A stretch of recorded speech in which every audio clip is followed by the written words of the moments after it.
Welcome to the New Jersey Morning Show. It's Thursday, October 13th. I'm Kristina Behr. And I'm Cara Falco. Today on the show, we'll tell you about the push to require defibrillators in every floor of a courthouse in the state. Yeah, and we'll also tell you about the football player that got his brother with cerebral palsy involved with the football team. Such a great story. Absolutely. But first, we have big news here for On New Jersey. This is very important. You are now watching Emmy Award-winning Kristina Behr.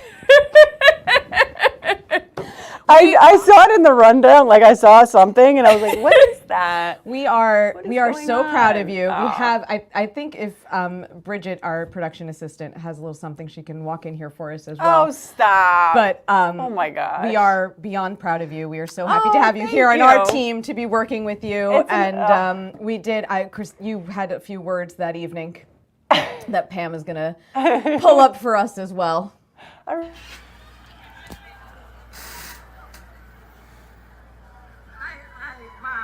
Mike Roberts, I am here because of you. He's not here, but he is the greatest partner and filmmaker, and I'm honored to have worked with him. My beautiful husband, my boys, I love you. My mom, this is for you.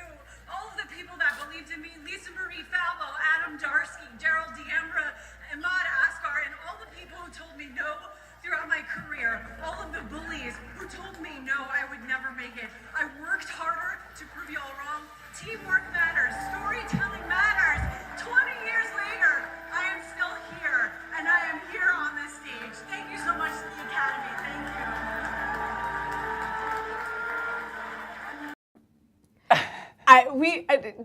I'm cringing because it's weird watching yourself. Well, it's always weird watching yourself. Yes, we do know this. But but I mean, how it's surreal. Like the whole night was surreal, and you know, really, it was a team effort. It wasn't just me. I was really actually kind of sad that my partner, my videographer, editor that I'd worked with for years and years, he didn't come. Because actually he didn't want to, the tickets were so expensive to go. As they are. He's like, listen, I don't know if we're going to win. I don't know. And so that was the part that was upsetting, was because he couldn't be there and share it. Because it's, if I could split it in half, it truly was a team effort. Right. And, right. Just surreal. And I was just very excited not to have fallen on the stage afterwards, because I realized I sprinted in heels and a dress. I was going to say, that was very Beyonce of you. That would have been very awkward. My husband was like, wow, you really went for it. You really ran. I was like, I don't even remember. Like, it just was a blur, but just very... Boys, what do you got to say to our girl? Awesome. You should get another Emmy just for that, considering how you ran across the stage in heels, in a dress, a long gown. That's something. My sister-in-law was watching at home too, and she knows I've been like trying to get in shape and like work out, and she's like, wow, that Peloton really paid off.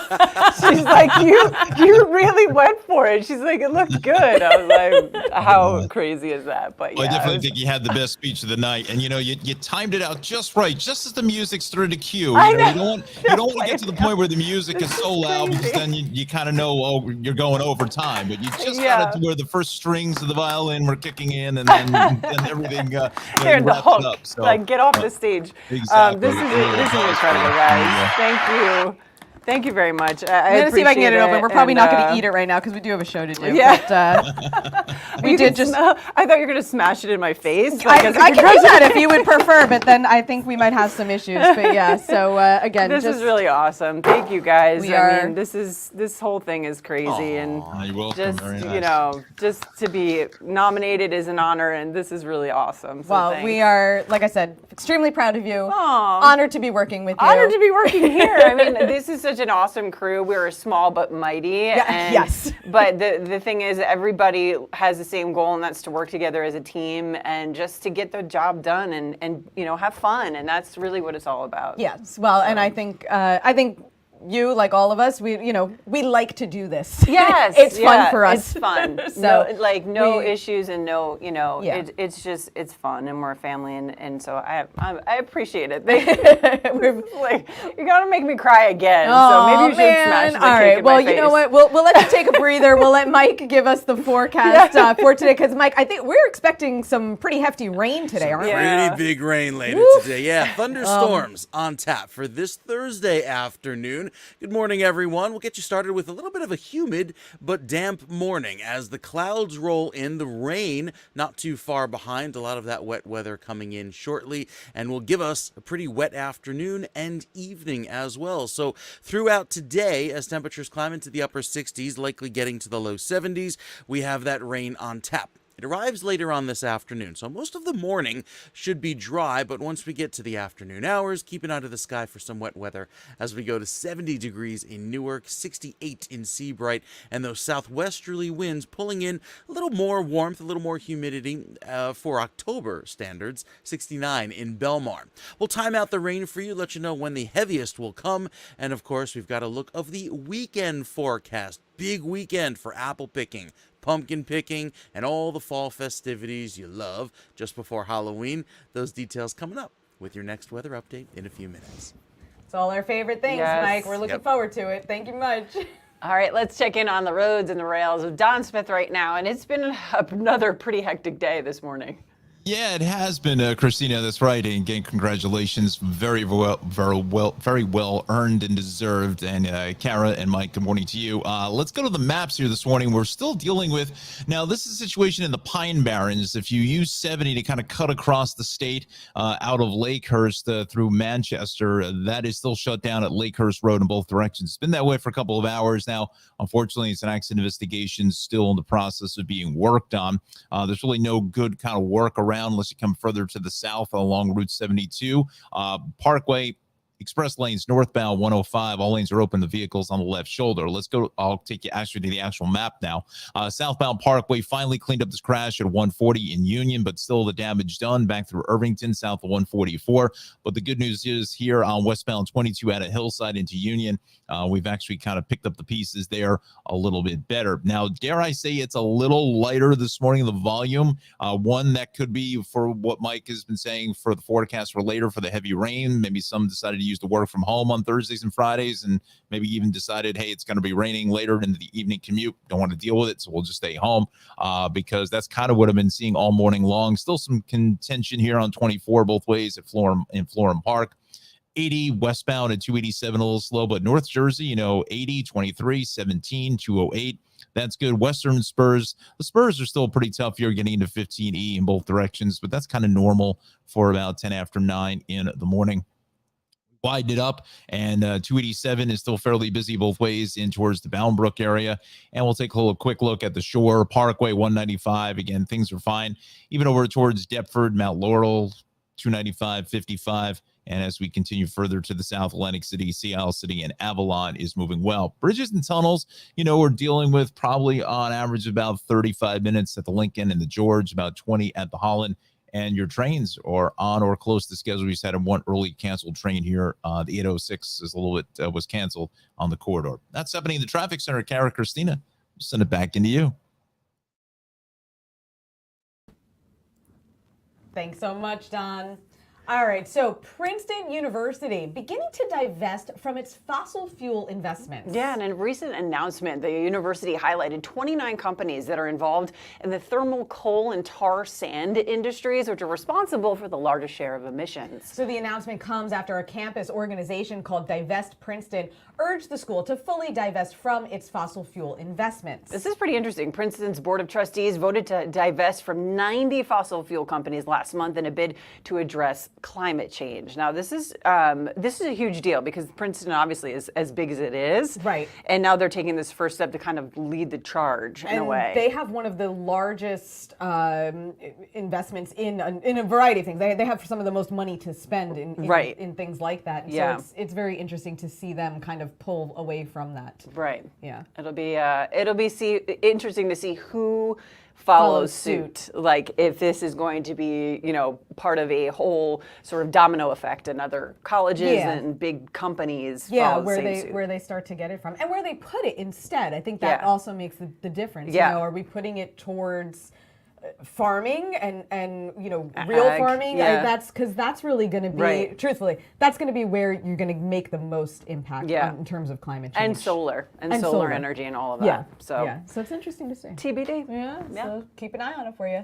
So there's a new push, this is a really interesting story, for defibrillators to be mandated in every floor of every courthouse in New Jersey. And leading the charge is Amy Vasquez, who tragically lost her husband, Peter. Yeah, Amy Vasquez joins us now, as does Geraldine Lawrence, the president of the New Jersey State Bar Association. Thank you both for joining us this morning.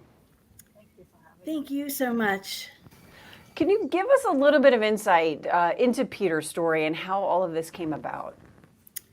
Well, thank you again so much for bringing attention to this story. And I'd like to thank President Geraldine Lawrence for being here to support this and to really lead the charge from the New Jersey State Bar Association. So in 2011, my husband was an attorney, and he was at the Gloucester County Courthouse, and he was waiting for one of his clients' cases to be called when he went into sudden cardiac arrest. When he went into sudden cardiac arrest, there wasn't a defibrillator that was near enough for the time that had elapsed for my husband to go without oxygen. And he eventually died 4 days later at the hospital. Oh my goodness. So then, Amy, again, if you can just kind of explain why is that easy access to the defibrillator so important, especially to have at the ready in public places like courthouses? Well, there's only seconds and minutes counts for lives to be saved in this instance. A defibrillator was brought in my husband's case, but it was located on a different floor. I believe it was in the basement, and that's great that the courthouse had one. But unfortunately, it takes time to get up to the floor where my husband was. And too much time had elapsed. Every minute counts. There's really a window of 2 minutes for there to be assurances of survival. So and without a person suffering brain damage. So if there was a defibrillator on each floor, we know that people have to go to courthouses. It's a very stressful place for people to have to go to. They're fighting for their livelihoods sometimes, for their freedom sometimes, and for their children. And it just is so important that there be easily accessible defibrillators located on each floor. It seems like kind of a no-brainer, right? I mean, to have these kinds of life-saving machines in such a public forum. What are the steps now that need to be taken to address this problem and to get these installed? So the New Jersey State Bar Association has drafted a letter to the county administrators, and Geraldine can speak more to that issue if you would like, Geraldine. Sure, thank you, Amy, and thank you for having us. We drafted letters to all the county administrators as well as each and every county bar president, and the response that we've received in return has been overwhelmingly positive and favorable to implement this initiative. So we're asking that a defibrillator be placed on every floor, that there be signage so everybody understands where it is, and an opportunity for everybody to be trained, for the court personnel to be trained. So our responses have been overwhelmingly positive, and we're hoping to see change. Geraldine, what, I guess in terms of finances, you mentioned training. I mean, what is required of the counties basically to make this happen? What do they need to have in place besides the defibrillators themselves? You know, what sort of financing and things like that are they going to need to put towards something like this? They haven't given us a number, but that's why we involve them, because this is going to take a financial commitment by them. So that's what they're looking into right now, how much it would cost to install them and make them available. I don't have a definite number for you. No one has provided that to us, but they have assured us that they're looking into it, that it's a priority, and our county bars are also leaning heavily on them as well to try to effectuate this change. It's great that that you've gotten a good response from all the counties, and again, like Kristina says, it does. I mean, it just seems like such a logical thing to do. Well, to quote an Emmy award-winning journalist we spent some time with this morning, teamwork matters, and that's what's really important to the New Jersey State Bar Association. Amy sits on our board, and when this tragedy befell upon her family, and she spoke to us about it, the State Bar Association was proud to be able to rally behind her and enlist the help of counties and county administrators to try to rally this cause to get these defibrillators in every courthouse on every floor. So it takes a village, as we know, to effectuate change. Amy has certainly been the leader of that and trying to take this tragic event, turn it into an opportunity to make something positive happen out of something so very tragic. Yeah. In that journey, where are you right now currently today in that push to get these into these buildings?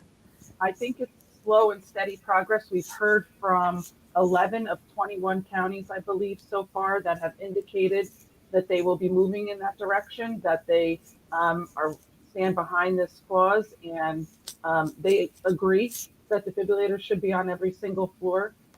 So we're going to continue to push and continue to fight this fight until we have all 21 counties on board, or at least we'll continue the conversations with those counties that haven't responded to figure out why and see how we can help. And how can the community help? How can people find out more information and help with the issue?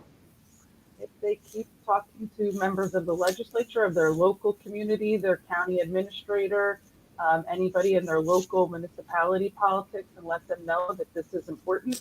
This is the leading cause of death in the United States. So it's something to be taken seriously. Amy, I don't want to overstep. I don't know if you have any other thoughts. Yeah, no, I appreciate that. That's absolutely right. And, my situation, I had talked to my husband earlier in the day. I was with my 3-year-old daughter at a park. He was fine. He was having a good day. And then suddenly this occurred. The doctors advised that, in some instances, people walk away after having the treatment with the defibrillator.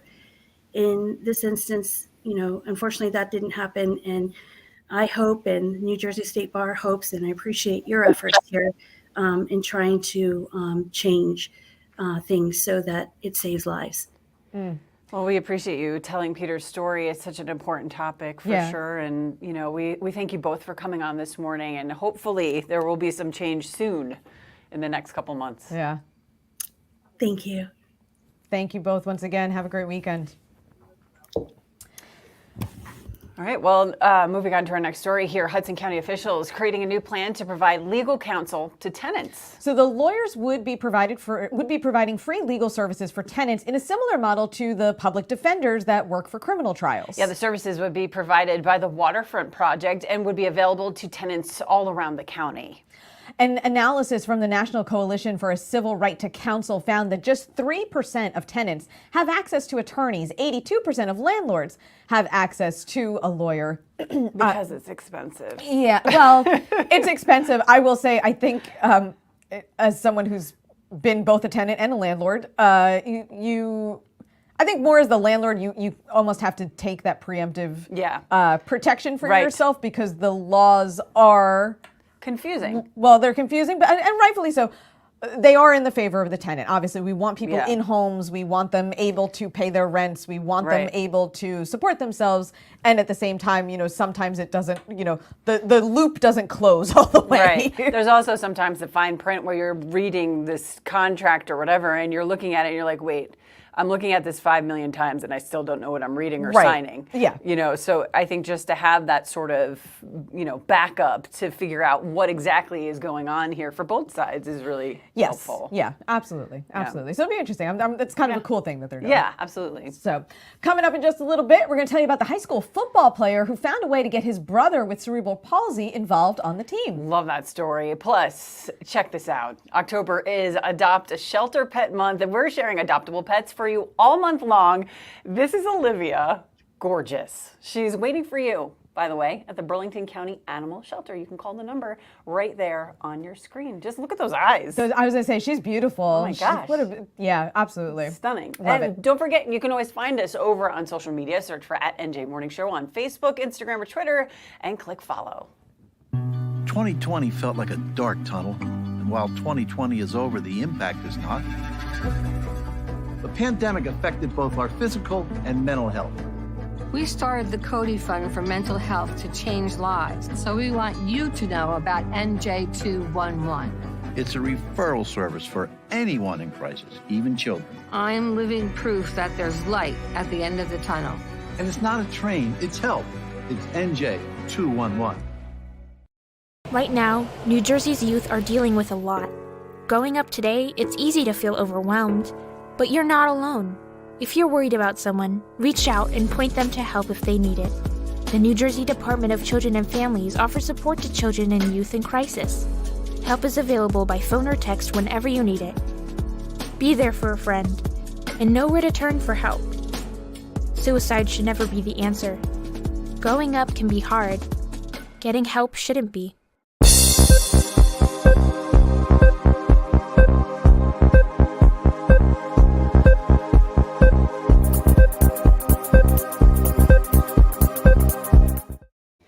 Welcome back to the NJ Morning Show. Let's get another check of the forecast. Meteorologist Mike Favetta. We're going to need those umbrellas today for sure.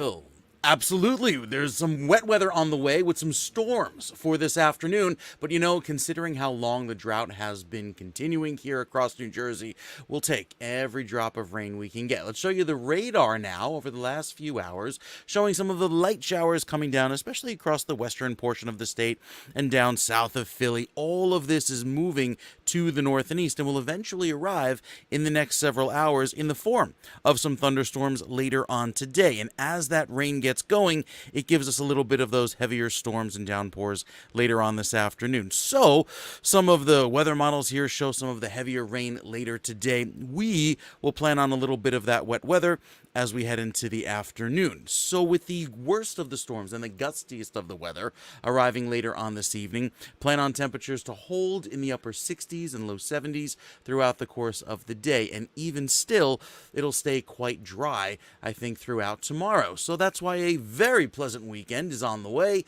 with plenty of sunshine and slightly cooler weather, and then it turns much colder later on next week.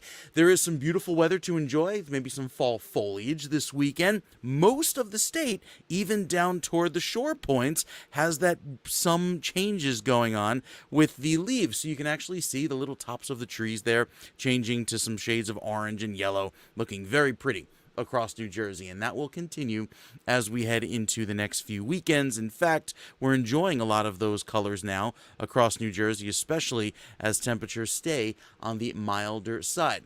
Typically, when we have a lot of the drought that we've been enduring over the last few months this summer, that tends to allow for colors to appear earlier than usual and has a little bit of an effect on leaf drop as well, meaning the leaves fall off the trees sooner than expected. But because we've had so much wet weather recently, maybe a little bit of that will be delayed. So time will tell.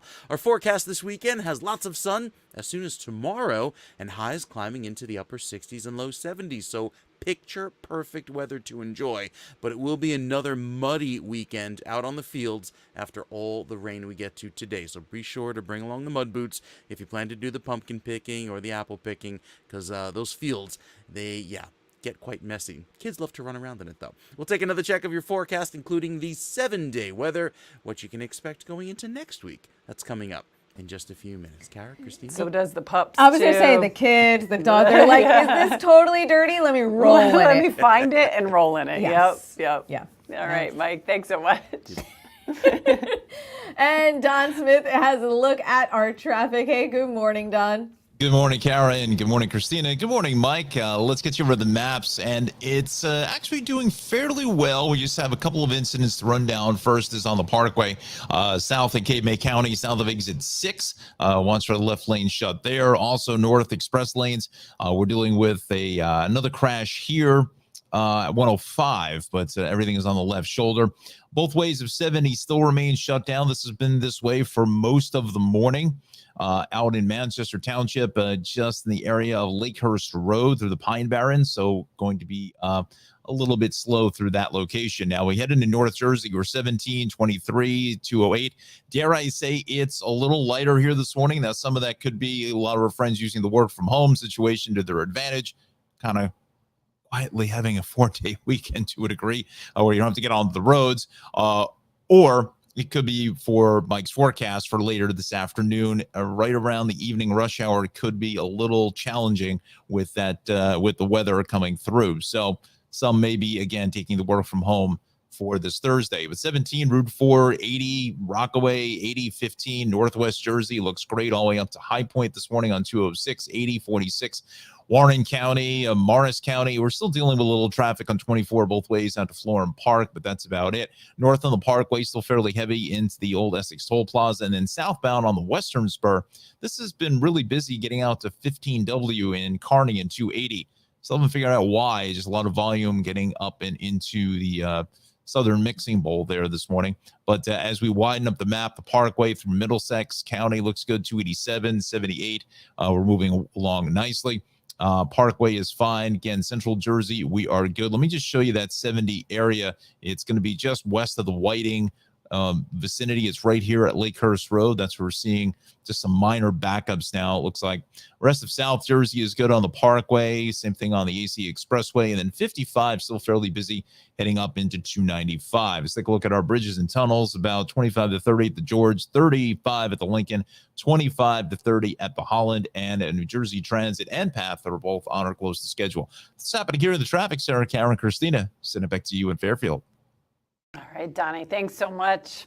Well, the Mawa parents of an Ohio State student who was killed outside of a fraternity party in 2020 have now filed a wrongful death lawsuit. Yeah, the 4-count lawsuit accuses the Sci-Fi fraternity of creating, quote, dangerous conditions that led to the death of their son, Chase Miola. Yeah, that suit says the fraternity ignored a 4-year hazing suspension, continuing to hold parties while violating campus safety standards and not providing safeguards to protect students from crime. So Ohio State says the university is reviewing the lawsuit. Fraternity officials have offered no comment.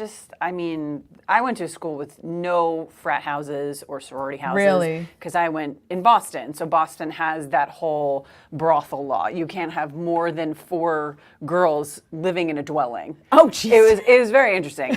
So our school didn't really, they had Greek life, but they didn't have really houses per se. Yeah. And I mean, hearing these kinds of stories continually, I mean, this has been continuing over the years. Yeah. It's just heartbreaking because it's avoidable. It's a weird thing because I went to Rutgers. Rutgers has a very huge and active Greek life. A lot of the both the frats and the sororities have full houses.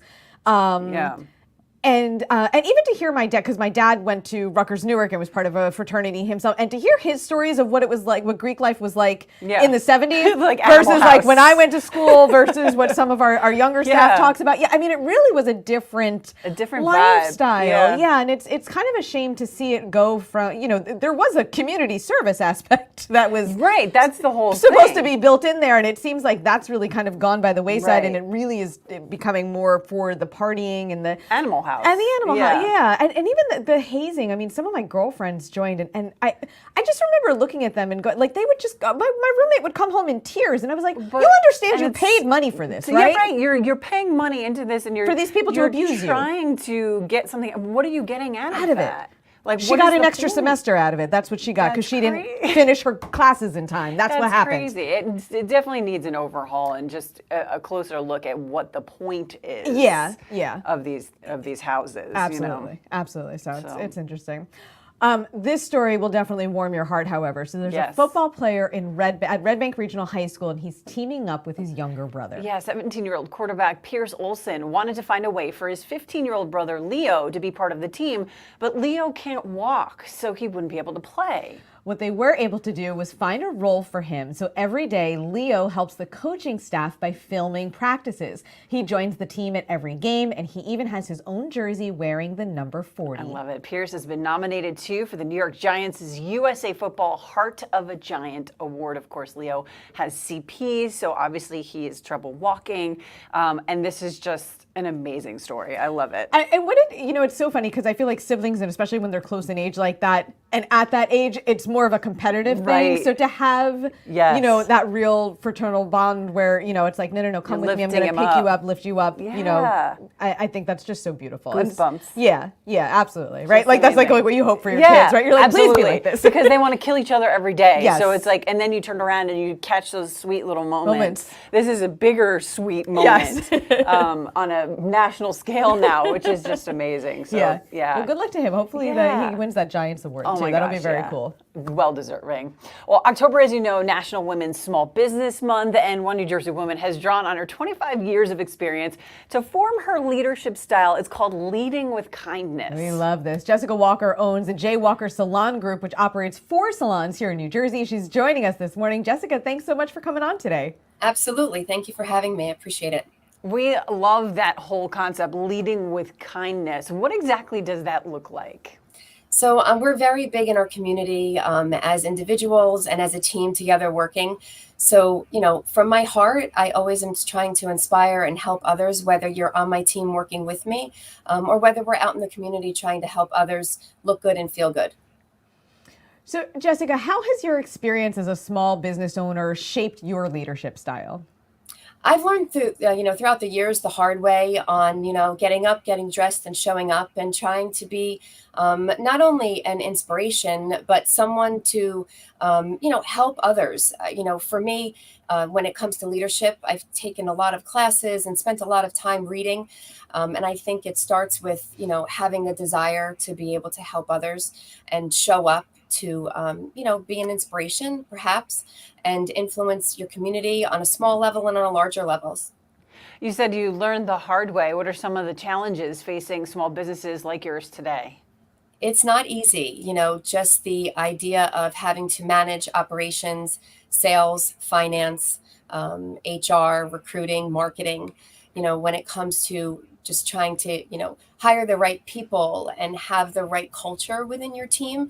It's not always easy to be able to vet that process, as well as, manage everything that comes along with the operations of running a small business. We're really, I believe, the engine that runs the economy, and the support is not always there for us when it comes to the state and legislation. So it's something that is definitely a challenge that, I've seen being in business for 25 years.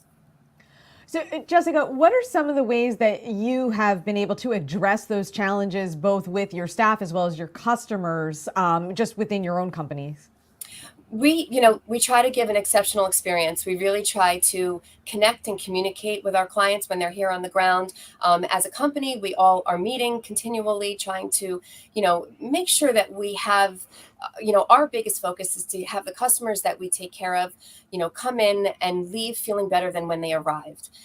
We are here as an outlet to come in and look good and feel better, to be your most confident self, whether you're a woman in the boardroom or a man in the boardroom, or whether you're taking care of your children every day. I know that it's busy. I myself am a mother of 5 kids, and it's a lot to just, do the day-to-day grind, never mind having to manage your job, go through the holidays, make sure you have everybody back in school. So it's a tough, situation sometimes, just, being able to try to get everything done. So as a company, we try to connect with our clients and make them feel as best as they can. That's amazing. I was going to say, you said 5 kids, and I was like... We both were like, what? Wow. Yeah. That's a full-time job in itself. Right there. Yeah, absolutely. That is incredible, Jessica. Jessica, really fast before we let you go, what would be one tip you have for somebody stepping into a leadership position? So either they got a promotion at work, now they're kind of in either that mid-management or management level, or they are starting their own business. What would you tell that person today about being a leader? Absolutely. I would find a mentor. I would find a mentor and someone who you can depend on, bounce things off of. And I would, get into reading, find some great leadership books. There's amazing books that are out there to help you. But really finding someone that you can walk alongside of to bounce things off of can set you up for a great path of success. That's fantastic. Great advice. Jessica Walker, J. Walker Salon Group, thank you so much for joining us today. We really appreciate it, and enjoy your weekend. Thank you. You too. All right, guys, coming up, we're going to tell you more about NJ Transit's plan to replace those foggy train windows. You all know what I'm talking about. Even if you don't ride the train, you see them going by. Yeah, it's kind of weird. We'll also hear from the Sisters of Charity of St. Elizabeth about their upcoming Harvest Festival. And don't forget, you can find us online. Head over to Facebook, Instagram, or Twitter. Search for @NJ Morning Show. Click follow. Right now, families all across New Jersey are struggling with hunger, and their financial futures remain uncertain. You can be the hope for our hungry neighbors in need in a time when that need is still so great. The Community Food Bank of New Jersey, the state's largest anti-hunger, anti-poverty organization, is filling the emptiness caused by hunger with food, help, and hope. Go to cfbnj.org now to join us. The New Jersey Hall of Fame is coming to you, celebrating our best and brightest, greeting guests along our Garden State Parkway through its 9 service areas, engaging travelers from our terminals to our transit centers, inspiring new generations as we move from town to town, and at New Jersey's hottest red carpet ceremony, inspiring New Jerseyans at our new home at American Dream. It's the New Jersey Hall of Fame, and it's where you want to be because everyone needs a hero.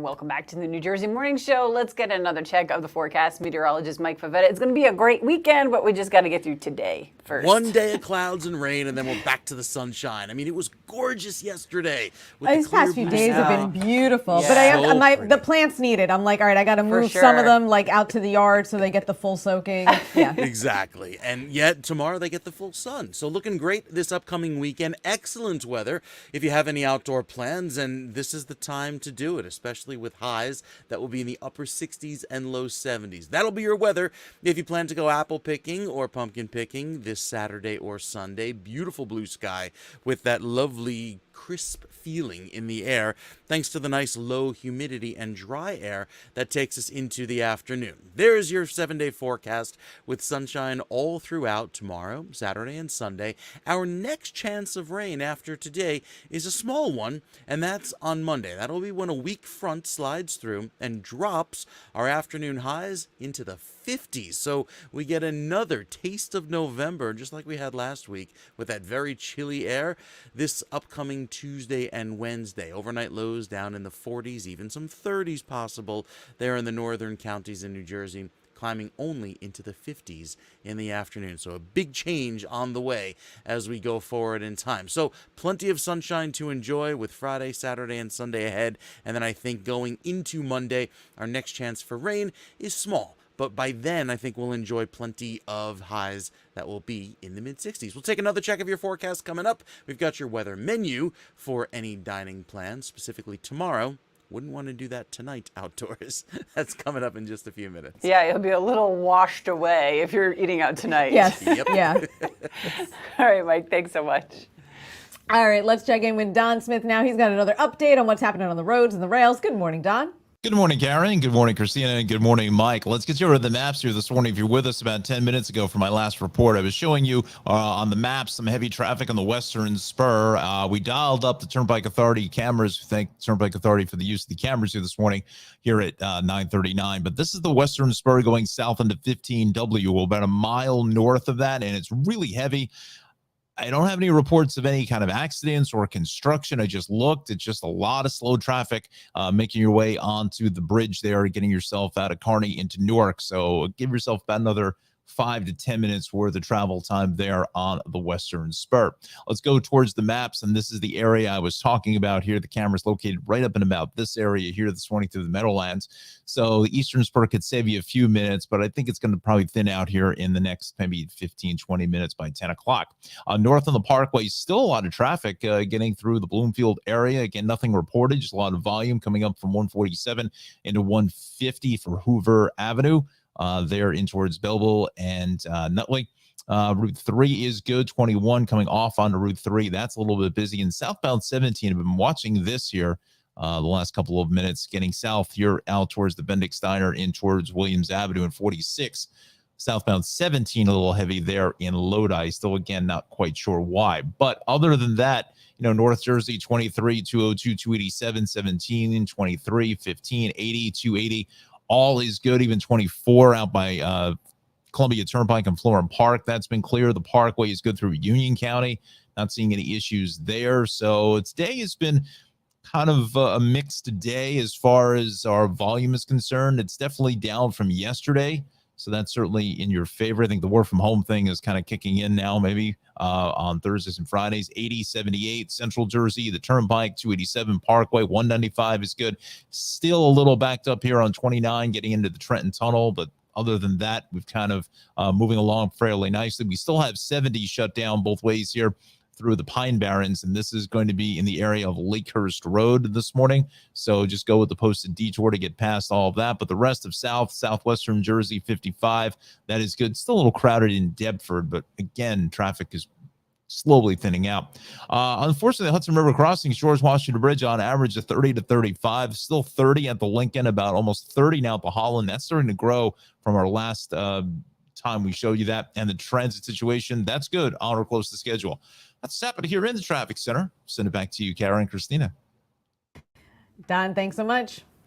Well, the Sisters of Charity of St. Elizabeth is a charity organization based out of Convent Station, New Jersey, and they're hosting their upcoming Harvest Festival next Thursday, October 20th at 6 p.m. in Florham Park. So here with us now is Sister Maureen Shaughnessy, the General Superior of the Sisters of Charity. Sister Shaughnessy, thank you so much for coming on this morning. Thank you for having me. So for those who don't know, what kind of charity work does your organization do? Well, the Sisters of Charity have been involved for 163 years in education, healthcare, social service, pastoral care, and a variety of ministries throughout not only New Jersey, but Massachusetts, Connecticut, Florida, and presently in Texas, El Salvador. And we do have work in Haiti, although right now we do not have people in Haiti. Wow. So, Sister, what are some of the recent projects that you guys have worked on here in New Jersey? Well, it would be through our ministries that the projects would be happening. So our sponsored ministries are St. Elizabeth University here at Convent Station, the Academy of St. Elizabeth, which is the oldest women's academy in the state, and St. Vincent's Academy in Newark, and Trinitas Hospital in Elizabeth, and St. Joseph Healthcare in Patterson and Wayne and all. So it's through those ministries, and Josephine's Place in Elizabeth, which is a women's center, which has coming up on its 20th anniversary, which we're very proud of. So it's through all of those various ministries, and where our sisters serve in places of the Archdiocese of Newark, the Diocese of Patterson. We have a sister in El Paso, Texas, who's working with the immigrants and homeless. So we're in a great variety of places.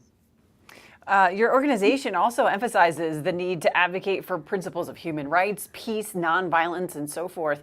How does your organization advance those ideals? We advance them through our partnerships with the people that we work with in whatever ministry.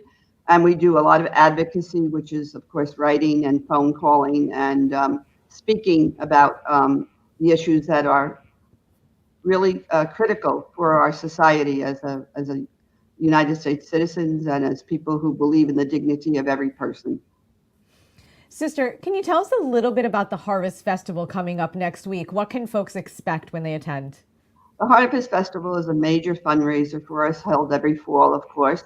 And it's a dinner and the music and a celebration of people who have been supportive of our works and ministries and who we wish to acknowledge and honor. And this year we're honoring two wonderful people from New Jersey, Nadine Breckner. Nadine is a woman who has spent herself tirelessly as a fundraiser in healthcare. She has served for 18 years at Trinitas Health in Elizabeth, New Jersey, and she raised over $107 million for the needs of the people in that area through the efforts of the health system. She's a wonderful woman. She's now retired. So she'll be honored with an award that we call the Meehan Award, which is named for Mother Mary Xavier Meehan, who was the foundress of our congregation in 1859. And the second recipient will be Ron Robbins. And Ron is a recognized leader in the technology industry. He was the founder and CEO of RTP Technology Corp. And he's a supporter of Josephine's Place, which is our center, as I mentioned, in Elizabeth, which empowers women and also provides a safe, welcoming space. So Ron, again, is very active in a number of different efforts, and we're proud to honor him. He's a graduate of a high school where our sisters served in Hasbrook Heights, Corpus Christi Parish. So we're very pleased to be honoring them and to welcome people who will be with us for that evening, which is a festive evening and a night to celebrate others. That's fantastic. And where can people find out more information? They can contact Wendy Relation, who is our Director of Development, and they can go to our website and they'll find all of the information for the Harvest Festival. Hope to see some there. Thank you so much. Thank you, sister. Yeah. We really appreciate your time today. Thanks once again for coming on this morning. Thank you for having me. Have a great weekend. Yeah, it sounds like a great event too. So check it out. Absolutely.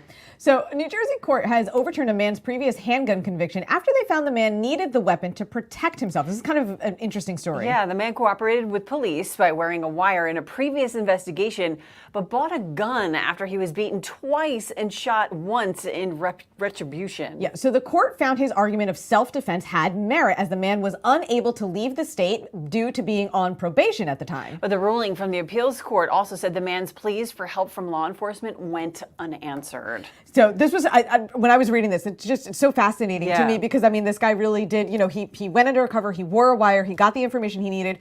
They found out whoever, you know, he was telling on, I guess, basically, attacked him. He went back to the cops and they were like, well, we can't really help you. He couldn't run away. And he was like, what? You know, I mean, it sounds like a TV movie. I was like, this is like literally like an episode of Sopranos or something. Right. It's wild. No, it really is just crazy. He was betrayed. You could see all the actors playing the part. Oh, for sure. But yeah, I mean, it's crazy that it's real life and it happened here in New Jersey. Yeah, absolutely.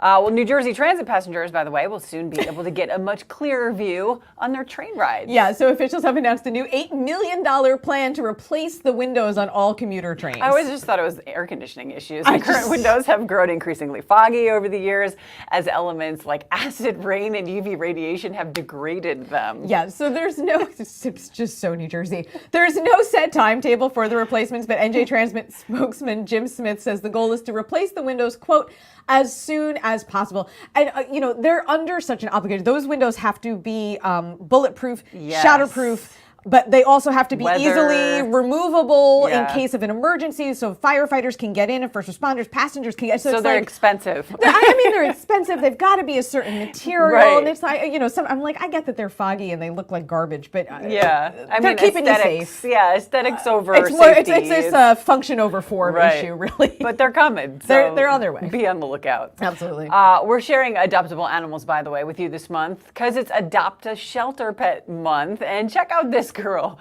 Her name is Dragon Slayer Ornstein. Do you think they're Game of Thrones fans? You think? I think so. She's available from Liberty Humane Society in Jersey City. Dragon Slayer. Dragon Slayer. Fill out their online form and make her part of your family. It's the cutest Dragon Slayer I ever did see. I know. Plus, you can Dragon Slayer had a partner there. There you go. Yes. You can always find us over on social media. Search for NJ Morning Show on Facebook, Instagram, and Twitter. Click follow. I love it. All right, let's get another check of the forecast now. Meteorologist Mike Favetta. Dragon Slayer. Dragon Slayer. I love Favetta. The weather's for the dogs today. It's not a great day.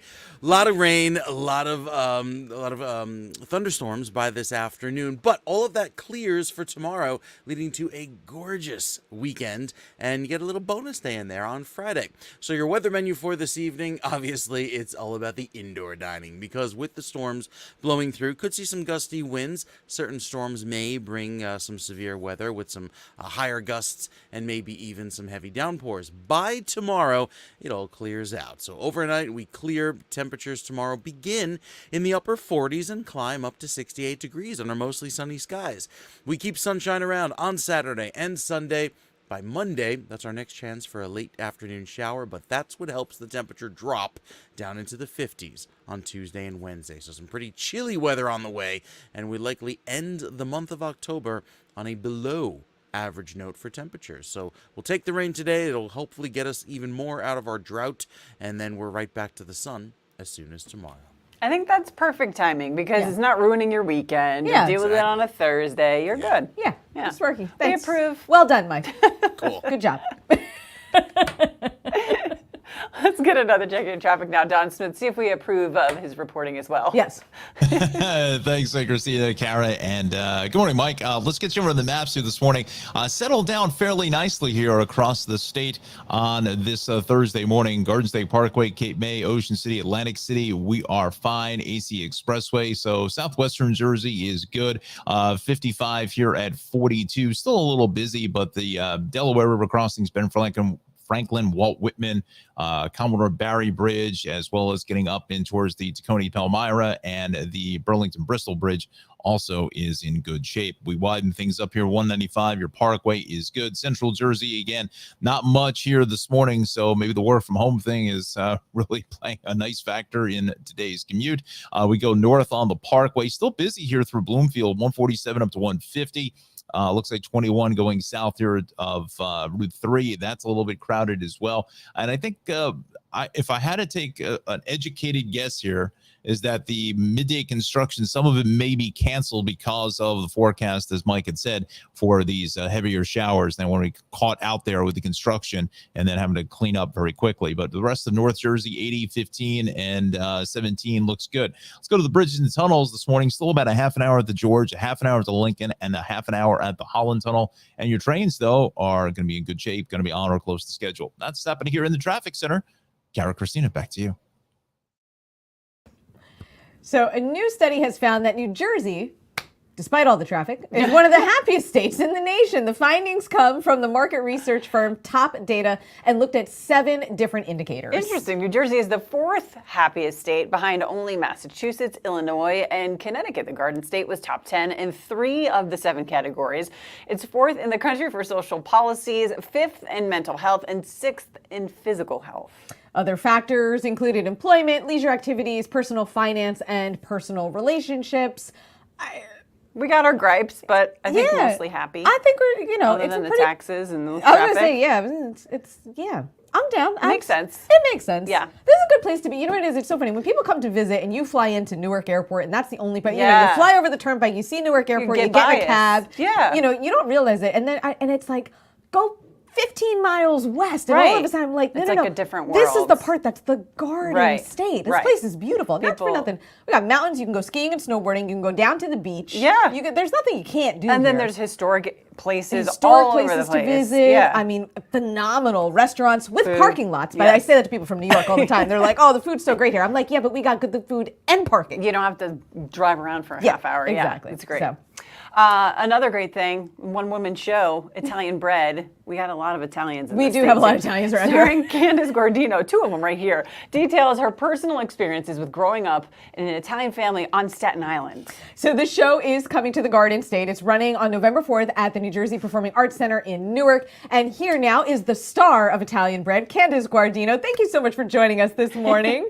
Hi, thank you for having me. Hey, we're happy to have you. It's Italian American Heritage Month. Yes. You're a Staten Island girl, but New Jersey's got, there's a bunch of us here too. Oh, it's the same thing. I live in Jersey now. Shh, don't Yeah, say you know. Yeah. Tell us a little bit about, and I can almost guess how and why you were inspired to create this show, because I think my family would make a phenomenal sitcom. So I would love to hear about yours. I love that you say that. That is the goal, right? No, Yes. It's true. It's true. That's basically what happened. I grew up in theater, and I decided somewhere along the way when I was auditioning for Broadway and stuff that I was like, I feel like I have a lot of funny stories to tell, because what goes on in my household is really dramatic and hysterical. No one would believe me. So I feel like I started to write these stories down, and then I started to workshop them in comedy clubs. And before I knew it, I had an entire 90-minute show.